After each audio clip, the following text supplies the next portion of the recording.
अच्छा, वो 2 3 4 5 6 का फॉर्मूला मैं बता देता हूँ चलिए आपको। आई थिंक 2 साल पहले की बात है।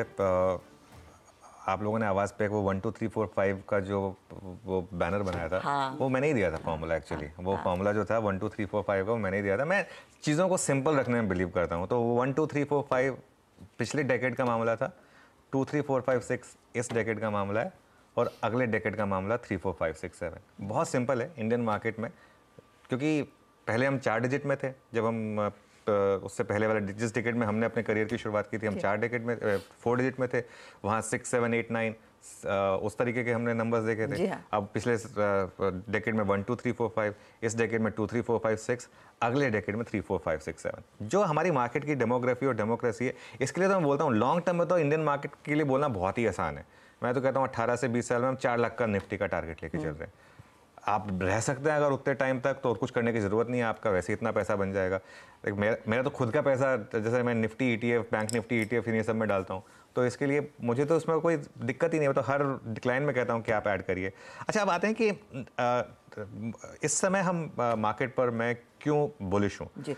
कल की जो मार्केट की क्लोज थी ना, वो काफ़ी अच्छी थी, क्योंकि अगर कल मार्केट को स्लिप होना होता तो मार्केट स्लिप हो चुका होता बजट के बाद। अब आप देखिए एक चीज़, निफ्टी की स्ट्रेंथ देखिए आप, ये पोजिशनली एक स्ट्रांग मार्केट है। इसमें क्या है, इंट्राडे में मार्केट आपका स्टॉप लॉस कभी हिट कर भी रहा हो, पोजिशनली नहीं कर रहा है। उसका तरीका क्या होता है, डेज लो देखिए आप। 24 जनवरी को 21,137 का लो था, हम 21,454 पर बंद हुए। अगले दिन 21,247 का लो, मतलब 100 पॉइंट ज़्यादा, 21,352 पर बंद। अच्छा देखिए, लो बेटर है लेकिन क्लोज खराब था।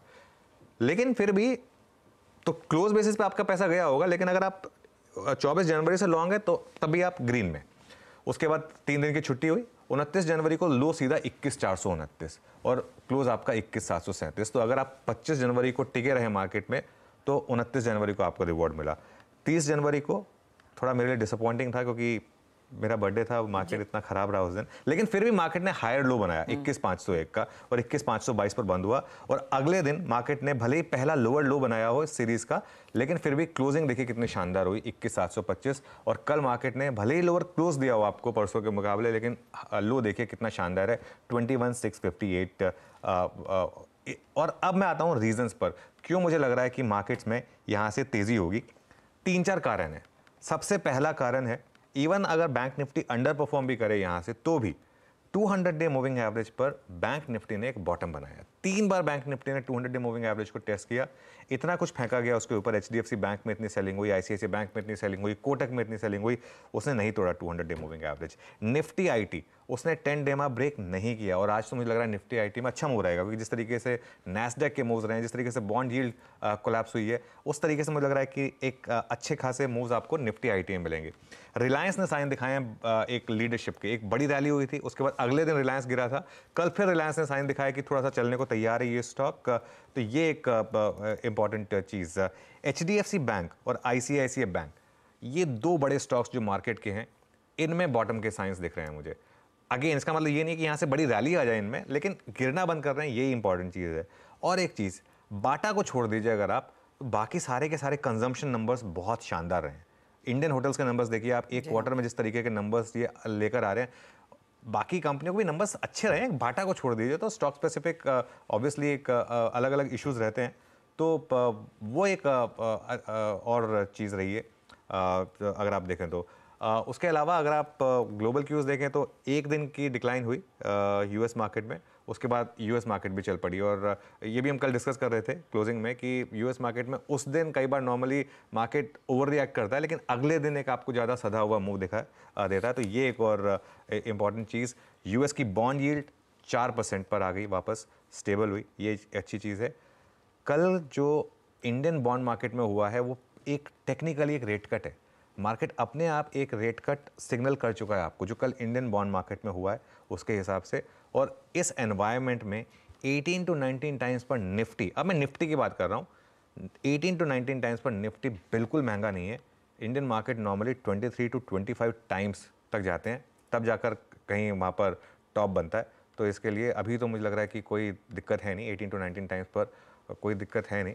और जैसे मैं कह रहा हूँ 23 to 25 टाइम्स पर नॉर्मली यहाँ पर टॉप बनता है। इनफैक्ट कल भी गौतम दुग्गड़ की चर्चा में उन्होंने वही कहा था कि इस समय जिस तरह के वैल्यूएशंस पर हैं वो ठीक है, it's not like over the top जिसका पहले बीच में डर आ रहा था। बिल्कुल, उसको लेकर काफी कंफर्ट है। बिल्कुल। और इसमें देखिए प्राइस टू अर्निंग्स में भी दो चीज़ें होती है ना, एक तो प्राइस, एक अर्निंग्स। अगर अर्निंग्स ग्रोथ, एक बहुत इंटरेस्टिंग चीज़ मैं आपको बताऊं, पिछले 4 साल में अगर आप देखें जिस लेवल पर निफ्टी कंपाउंड हुआ है उससे 4% ज़्यादा निफ्टी की अर्निंग्स कंपाउंड हुई हैं। मतलब पिछले 4 साल की इस रैली के बाद भी इंडियन मार्केट एक्चुअली सस्ती हैं कंपेयर टू जो इंडियन मार्केट थी 3-4 साल पहले। हम क्या होता ना, हम फॉर एग्जांपल हमने एक बार ओरेकल का डिस्कशन किया था। ओरेकल को कोई लेता नहीं था, स्टॉक इतने सालों से चला नहीं था, क्यों वो एकदम से चला और क्यों उसके बाद भी वो रुका नहीं? क्यों? क्योंकि जब अर्निंग्स में एकदम से आपको लगे कि 40% का जंप आ रहा है तो 20% चलने के बाद भी स्टॉक एक्चुअली सस्ता है। इसके लिए तो ये चीज़ें होती हैं कि हमेशा आपको कोई भी चीज़ देखें पर्सपेक्टिव में लेके चलें कि अर्निंग्स उस हिसाब से मैच कर रही हैं या नहीं कर रही हैं। मैक्रो इवेंट है, बजट ने आपको एक बहुत शानदार सिग्नल दिया है और मेरे ख्याल से देखिए कोई भी चीज़ होगी इसमें आप स्टॉप लॉस जरूर लगाएंगे, रिस्क रिवॉर्ड रखेंगे। हर कोई गलत पढ़ता है, मैं भी गलत पढ़ सकता हूँ और एक हमारा फेज होता है reserve the right to be wrong, तो वो तो हमेशा रहेगा। लेकिन मार्केट यहाँ से चलने के लिए, अच्छी वाली रैली के लिए तैयार है अगले 2 से ढाई महीने के लिए। मुझे कोई ट्रिगर दिख नहीं रहे, अब ऑब्वियसली ट्रिगर बता के नहीं आते हैं, लेकिन मुझे कोई ट्रिगर दिख नहीं रहे जो मार्केट को यहाँ से नीचे लेके जाएंगे। तो चलिए अब फिलहाल जो है वो तेजी की तरफ इशारा, और ऑफ कोर्स जो बड़ा अब इवेंट रहेगा वो इलेक्शन ही रहेगा। लेकिन कल भारतीय बाजारों में जो हुआ वो हुआ, स्ट्रेंथ थी, अंडरलाइंग स्ट्रेंथ क्लियरली देखने को मिली थी इंडिविजुअल स्टॉक्स में। आज के लिए क्या फिर लेवल से उस पर आएंगे, लेकिन ग्लोबल सेटअप इस बीच बेहतर होता दिखाई दिया है। ओवरनाइट हमने देखी अच्छी खासी तेजी, इनफैक्ट तब और अब का डेटा आपकी स्क्रीन पर लेकर आएंगे, क्योंकि आपको याद होगा कल जब हम भारतीय बाजार को क्लोज की तरफ ले जा रहे थे 3:15 बजे हमारी नजरें गई थी अमेरिकी बाजारों पर और एक रिलीफ रैली का संकेत था और ठीक वही दिखाई दिया है। अब देखिएगा 38,327 का डाउ इस समय 38,642 के आसपास दिख रहा है। नैस्डैक में भी हम देख रहे हैं करीब 300 पॉइंट का मूव ऊपर की तरफ और S&P में भी स्ट्रेंथ देखी गई है। दूसरी तरफ एक और डेटा पॉइंट बॉन्ड यील्ड, और जो बॉन्ड यील्ड लगातार 4% के ऊपर स्टेडी थी, वहां पर हमने देखा है कुछ कूल ऑफ। ये 10 ईयर बॉन्ड यील्ड की मैं बात कर रही हूँ, 3.95 से 3.89% के आसपास आ गई है और ब्रेंट कोल का भाव हम देख ही चुके हैं। डॉलर इंडेक्स में भी कुछ कूल ऑफ देखने को मिला। तो ऐसा क्या हुआ है कल ओवरनाइट अमेरिका में कि मार्केट्स में तेजी रही और बॉन्ड डील कुछ नरम पड़ती दिखाई दी है? नीरज जी बताइए क्या हाइलाइट्स है कल के सेशन के? देखिए रिजल्ट्स पे रिएक्ट हो रहा था कल अमेरिकी मार्केट में जो टेक्नोलॉजी कंपनीज उनके रिजल्ट्स आए जिसमें फेसबुक और अमेज़ॉन ने बहुत अच्छे नंबर पेश किए, मार्केट ने वैसे रिवार्ड किया। आफ्टर आवर्स थे इसलिए आपको आज भी उस पर रिएक्शन देखने को मिलेगा। लेकिन एप्पल के नंबर अच्छे होने के बावजूद चाइना की सेल्स गिरी है, कमज़ोर है और आगे भी कमज़ोर रहने की संभावना, इसलिए एप्पल में कमज़ोरी देखने को मिली। तो मार्केट ड्रिवन था नतीजों से, और नतीजे खास तौर पे टेक्नोलॉजी शेयर्स के, और उसी में सबसे बढ़िया नतीजे आज भी आने हैं, तो मार्केट उसी को लेके चल रहा है। एक पॉकेट जो कंसर्न का है वहाँ पे कि जो लार्ज बैंक हैं, बड़े बैंक हैं, वहाँ तो कोई दिक्कत नहीं है, लेकिन जो रीजनल बैंक है वहाँ पे एक बार फिर से बहुत कमज़ोर नतीजे हो रहे हैं। इंडेक्स जो उनका रीजनल इंडेक्स है वो गिर चुका है, लगातार 3 दिन से गिर रहा है और एक नतीजों में 11-12% की फॉल आ रही है। तो ये एक लिक्विडिटी क्राइसिस वहाँ पे जनरेट हो रही है, क्योंकि कमर्शियल रियल एस्टेट की रीफाइनेंसिंग एक प्रॉब्लम है। तो ये एक पॉकेट को ध्यान में रखना चाहिए। यूएस मार्केट में कभी भी इंट्राडे आपको बड़ी करेक्शन देखने को मिल सकती है, क्योंकि गोल्डमैन सैक्स ने वार्निंग नोट जारी किया अपने इन्वेस्टर्स को कि मार्केट ओवर स्ट्रेस्ड और लेवरेज दिख रहा है, मुझे लगता है यहाँ से करेक्शन आना चाहिए। लेकिन ये वहाँ की एक स्पेसिफिक प्रॉब्लम है, कितना वो ग्लोबल प्रॉब्लम को करेगा दिक्कत, ये हमको देखना पड़ेगा, लेकिन ये वार्निंग ज़रूर ध्यान रखनी चाहिए। IMF भी कह रहा है कि रेट कट में बहुत जल्दबाजी की ज़रूरत नहीं है। कच्चे तेल में गिरावट इसलिए आ रही क्योंकि हमास और इजराइल के बीच में एक समझौते की बातचीत चल रही है। कल इसमें मीडिया में भी बहुत प्ले हो रहा था, अल जज़ीरा ने खबर चलाई, फिर वापस ले ली, फिर चलाई, इस तरीके के बीच में क्रूड वोलेटाइल था कल, फिर भी क्रूड 2% नीचे आया, क्योंकि यूएस ये चाहता है कि अब इसका एक सोल्यूशन निकाला जाए जो परमानेंट हो, पैलेस्टाइन स्टेट बनाया जाए, तो उस दिशा में काम हो रहा है। अगर वो बातचीत आगे बढ़ती, समझौता हो जाता है सीज़ फायर, तो क्रूड आपको और यहाँ से नरम होता हुआ देखने को मिलेगा। तो ग्लोबल सेटअप इस लिहाज से काफ़ी बेटर आपको देखना चाहिए। केवल एक वो थोड़ी सी ध्यान रखना चाहिए कि वन ऑफ फॉल कभी भी यूएस मार्केट में आपको देखने को मिल सकती है। ओके तो एक वन ऑफ फॉल कभी आएगी तो आएगी, लेकिन फिलहाल जो सेटअप है वो अच्छा है और कच्चे तेल से भी रिस्पाइट मिल रहा है, इसीलिए आप देखिएगा गिफ्ट निफ्टी एकदम स्टेडी है, 21,902 के आसपास वो ट्रेड्स बनते हुए दिखाई दे रहे हैं। अनुज, उस लिहाज से फिर सवाल यही है, भारतीय बाजारों का सेटअप और जो गिफ्ट निफ्टी इशारा कर रहा है उसी लाइंस पर हम बढ़ेंगे आज? नहीं, सेटअप बहुत अच्छा है और मुझे लग रहा है कि गिफ्ट निफ्टी जहाँ खुलेगा वहाँ से भी आपको अच्छी ट्रेड मिलेगी। जब मैं निफ्टी पर आऊँगा बात करूँगा, लेकिन पहले सेटअप की बात कर लेते हैं। मेरे ख्याल से ये एफआईएस की सेलिंग का लास्ट दौर चल रहा है और जो कल हुआ है उसके बाद से अब मुझे लग रहा है कि एलोकेशन जब नए आएंगे यहाँ से एफआईएस की बाइंग वापस शुरू होगी। थोड़ा सा मैं इस शायद प्रीएम्प्ट कर गया था इस चीज़ को जल्दी, लेकिन मुझे लग रहा है कि वो एफआई की बाइंग भी शुरू होनी चाहिए। 1880 करोड़ की कल एफआईएस की सेलिंग है, लेकिन सामने डीआईएस ने बाई किया 870 करोड़ का। लेकिन सामने एफआईएस ने इंडेक्स फ्यूचर्स में माल खरीदा है, करीब 831 करोड़ की बाइंग है एफआईएस की इंडेक्स फ्यूचर्स में, और उसके सामने 2076 करोड़ की स्टॉक फ्यूचर्स में सेलिंग है। लेकिन जो इंडेक्स फ्यूचर्स में मामला है ना, वो बहुत इंटरेस्टिंग है, क्योंकि फिर से हम वही चीज़ रिपीट कर रहे हैं कि 20% के करीब लॉन्ग के बाद से यहाँ पर एक मामला जो है इम्प्रूव होना शुरू होता है। तो अब 31% लॉन्ग पर आ गए हम, 69% शॉर्ट पर हैं इंडेक्स फ्यूचर्स में एफआईआईस के हिसाब से। अच्छा, कल एक और बहुत अच्छी चीज़ हुई, अब ऑब्वियसली बजट का इवेंट निकल गया, इसकी वजह से इंडिया विक्स गिरा कल। जो इंडिया विक्स थोड़ा 2-3 दिन से परेशान कर रहा था, इंडिया विक्स कल 10% गिरा सीधा, और उसकी वजह से एक अच्छी चीज़ हो गई, 14.46 पर आ गया। अच्छा, वो एक बार एफआईआई का लॉन्ग शॉट चार्ट और ले आइए, क्योंकि वो इंटरेस्टिंग है। वो बार बार हम कल भी ये डिस्कस कर रहे थे। ये देखिए वापस एक ऑलमोस्ट एक सेट है यहाँ पर, 3 बार टॉप बना, 3 बार बॉटम बना, हर बार टॉप वहीं बन रहा है, हर बार बॉटम वहीं बन रहा है। तो एक और इंडिकेशन है हर्षदा कि बॉटम बन गया यहाँ पर। पुट कॉल रेशियो 1.01 वर्सेस 0.90, कोई गड़बड़ नहीं है पुट कॉल रेशियो में। बैन का भी जहाँ तक मामला है कोई बहुत ज़्यादा नहीं है, 4 स्टॉक्स हैं, 2 कल ऐड हुए, इंडिया सीमेंट और इंडस टावर, और 2 पहले से हैं, सेल और जी, तो कोई दिक्कत नहीं है। सेटअप में आज मैं एक और चीज़ जोड़ रहा हूँ। आज एक बहुत इंटरेस्टिंग रेशो चार्ट मुझे मेरे प्रोड्यूसर साहब ने दिखाया था सुबह सुबह, निफ्टी बैंक और निफ्टी का रेशो चार्ट। अगर वो रेशो चार्ट आप देखेंगे निफ्टी बैंक का और निफ्टी का, क्यों उसको मैं सेटअप में लेके आ रहा हूँ, इवन तो मेरा कन्विक्शन अभी भी निफ्टी में ज़्यादा है कंपेयर टू बैंक निफ्टी। मैं अभी भी कह रहा हूँ कि मेरा कन्विक्शन निफ्टी में ज़्यादा है, लेकिन बहुत टाइम के बाद बैंक निफ्टी ने निफ्टी को आउट परफॉर्म करना शुरू किया है। कल भी आपने देखा होगा निफ्टी फ्लैट था, बैंक निफ्टी 200 पॉइंट ऊपर था। ये चार्ट जो है ना, ये देखिए कितने टाइम से बैंक निफ्टी अंडर परफॉर्म कर रहा है निफ्टी को। मैं अभी भी बोल रहा हूँ 1-2 दिन से कुछ फर्क नहीं पड़ता, अभी भी मैं निफ्टी पर ज़्यादा बुलिश हूँ, लेकिन ज़्यादा कॉन्फिडेंट हूँ। लेकिन फैक्ट कि बैंक निफ्टी एटलीस्ट गिरना बंद हुआ है, 200 डे मूविंग एवरेज पर सपोर्ट लिया उसने, ये एक पॉजिटिव है निफ्टी के लिए भी। ओके, तो ऑफ कोर्स कल निफ्टी बैंक में तो पूरी जो जान भरी थी वो सरकारी बैंकों ने भरी थी, तो आज के लिए वो लेवल्स पर आएंगे। लेकिन निफ्टी पर आपको क्या लग रहा है, ये 21,900 के बियॉन्ड ही आज ज़्यादा समय हम ट्रेड करते देखेंगे? देखिए, निफ्टी पर मैं आज एक सिंपल स्ट्रैटेजी ले रहा हूँ अब यहाँ पर। अगर आपका व्यू है 2, 3, 4, 5, 6 का, जो मेरा व्यू है, तो आपको क्या करना है। अगर आप कंजर्वेटिव ट्रेडर हैं तब भी आप 21,658 का एक स्टॉप लॉस लगा दीजिए। 21,658 क्या है, कल का लो।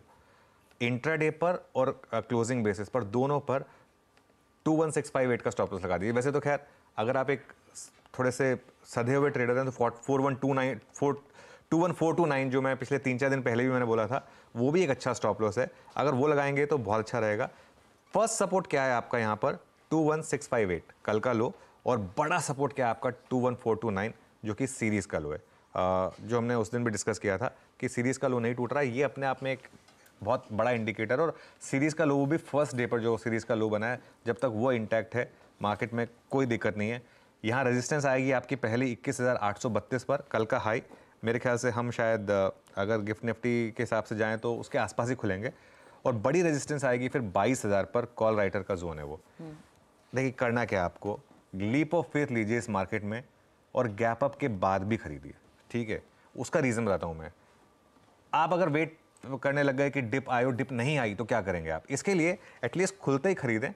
100-150 पॉइंट का गैप अप है, कोई दिक्कत नहीं है। और अगर मान लो डिप आ जाए उसके बाद 21,750 से 21,800 की, तो उसमें और जोड़ लें, लेकिन खुलते ही खरीदना इसलिए ज़रूरी है क्योंकि वरना आप मिस कर देंगे इस मार्केट को, अगर ये वो वन वे ट्रेन अगर बन गई है तो इसके लिए उसमें ऐड करें। और एक बहुत स्ट्रिक्ट स्टॉप लॉस लगाएं 21,658 का लॉन्ग ट्रेड्स पर, जहां भी आप लें। आज जैसे मान लीजिए खुले हम 21,800 पर, मान लीजिए 21,800 पर भी आपने ले लिया तो भी 140 पॉइंट का तो स्टॉप लॉस आप लगाएंगे।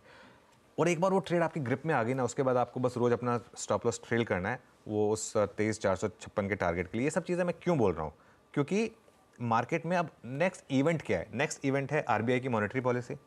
अब आप सोचिए आरबीआई क्या करेगा। आरबीआई के पास डविश होने के अलावा और कोई ऑप्शन है नहीं, क्योंकि यूएस बॉन्ड यील्ड जिस तरीके से रिएक्ट करी है, जिस तरीके से क्रूड आया है, जिस तरीके से बजट आया है और इलेक्शन ईयर है, तो मेरे ख्याल से अब आरबीआई को भी डविश होना पड़ेगा। और उसके बाद इलेक्शन अनाउंस हो जाएंगे, इलेक्शन अनाउंस हो जाएंगे, उसके बाद मार्केट प्राइस इन करेगा मोदी 3.0 को, ठीक है, जिसकी हम ऑलरेडी झलक देख चुके हैं। तो इन सब का कॉम्बिनेशन आपको बता रहा है कि लॉन्ग रहें, एक स्टॉप लॉस लगाएं और होल्ड करें। ये जो अक्टूबर नवंबर दिसंबर में मैंने एक व्यू लिया था ना कि छोटा पैसा नहीं बुक करना है, आपको लंबा इस मार्केट में रहना है, अब मैं ये वाला व्यू लेके चल रहा हूँ कि 2 3 4 5 6। देखिए बीच बीच में झटके आएंगे, जैसे परसों मार्केट ने आपको झटका दिया था एक, उसके बाद मुझे बहुत लोगों ने ट्रोल भी किया था उसको, उस दिन मैंने वो टारगेट लिया था अपना और उसी दिन मार्केट गिरा था, लेकिन उससे कुछ फर्क नहीं पड़ेगा आपको अगर आप थोड़ा सा एक रिस्क रिवॉर्ड वाले ट्रेडर हैं। 2 3 4 5 6 के टारगेट के साथ 21658 के स्टॉप, तो 300 पॉइंट का रिस्क, 1500 पॉइंट का रिवॉर्ड, मेरे ख्याल से बहुत शानदार रिस्क रिवॉर्ड है। तो चलिए आज एक लीप ऑफ फेथ लेना है।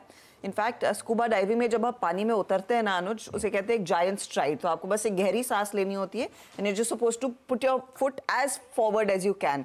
तो मुझे लग रहा है जायंट स्ट्राइड की तरफ, और 2 3 4 5 6 is going to be that giant stride. आप स्कूबा डाइविंग का एग्जांपल दे रही हैं, मैं स्काई डाइविंग का दे देता हूँ, क्योंकि उसमें भी वही होता है। मुझे याद है जब मैंने स्काई डाइविंग की थी तो मैंने मेरे इंस्ट्रक्टर को बोला था कि उसने कहा था कि बस यहाँ खड़े हो जाओ, उसके बाद बोले उसके बाद बाकी काम मैं कर लूँगा।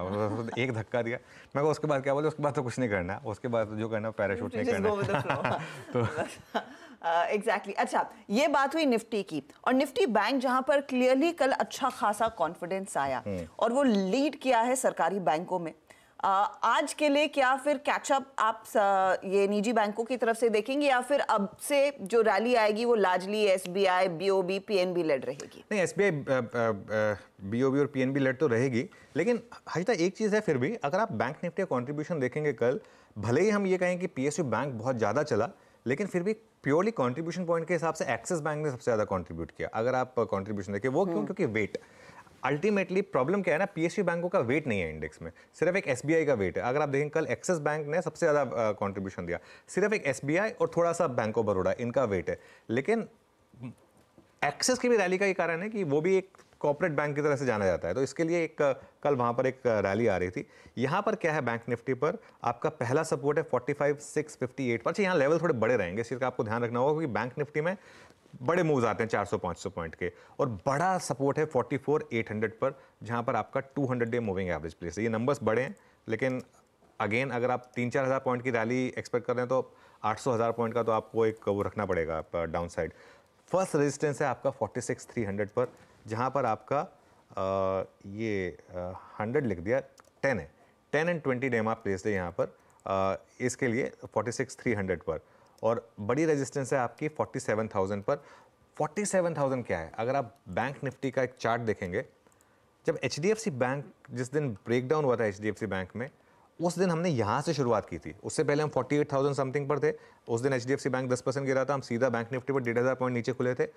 ये हाँ, ये देखिए, ये वाला जो चार्ट है, तो हम 47,000 के करीब करीब वो एक खुले थे वहाँ पर। वो एक ब्रेकडाउन जोन है, वहाँ पर बड़ी रेजिस्टेंस है। अगेन प्राइवेट बैंकों के मुकाबले पीएसयू बैंक ज़्यादा स्ट्रॉन्ग है, और बैंक निफ्टी में मैं अभी भी यही कहूँगा कि आप स्टॉक स्पेसिफिक रहें। ज़्यादा ट्रेड जो हैं वो SBI, BOB, PNB, Canara bank, Indian bank, इन सब स्टॉक्स में ही लें। लेकिन अगर आप एक अग्रेसिव ट्रेडर हैं तो हर डिप पर खरीदें और एक स्टॉप लॉस लगा दें 46,185 का। 46,185 क्या है, वो जो हमने लेवल्स में डिस्कस किए, 46,300, उससे थोड़ा नीचे, कल के लो से हल्का सा नीचे, तो एक स्टॉप लॉस रहेगा 46,185 का और लॉन्ग। लेकिन मेरा कॉन्फिडेंस अभी भी फॉर सम रीजन निफ्टी में ज़्यादा है और पीएसयू बैंकों में ज़्यादा है compare to bank Nifty. Okay, तो निफ्टी में ज़्यादा कन्विक्शन और सरकारी बैंकों में अच्छा खासा कन्विक्शन इस समय बना हुआ है। ये इंडेक्स की बात हुई कि आपने निफ्टी और निफ्टी बैंक में आज क्या रणनीति अपनानी है, क्या ट्रेड्स लेने हैं। बेसिकली लीप ऑफ फेथ है, तेजी का ट्रेंड जारी रहने का पूरा अनुमान। लेकिन सवाल ये आता है कि यहाँ पर फिर स्टॉक स्पेसिफिकली एक्शन कहाँ पर बने, और कई सारी खबरें हैं